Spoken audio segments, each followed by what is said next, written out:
generacije. Yeah, nova nada.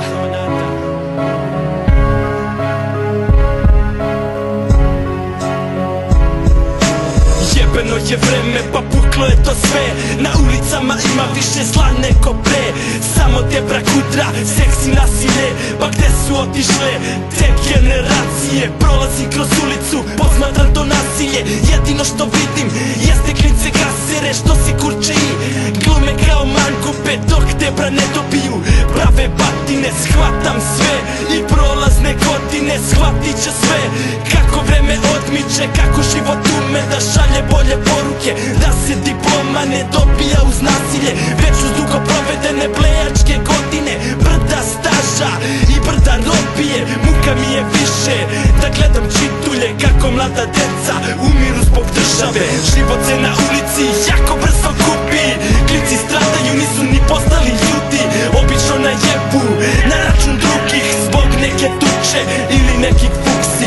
Život se na ulici jako brzo gubi, klinci stradaju, nisu ni postali ljudi.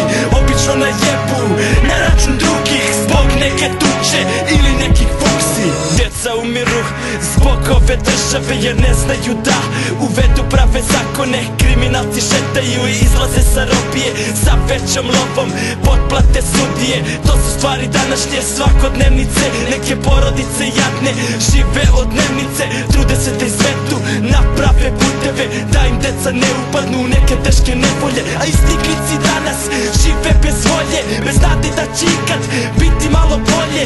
Živimo u svetu gde svi smo mi grešni, sudimo drugima za greške, nismo svesni.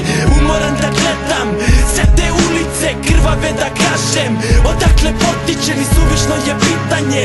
I onda pitaš zašto klinac vidi spas u običnom drogiranju. Život se na ulici jako brzo gubi, klinci stradaju, nisu ni postali ljudi.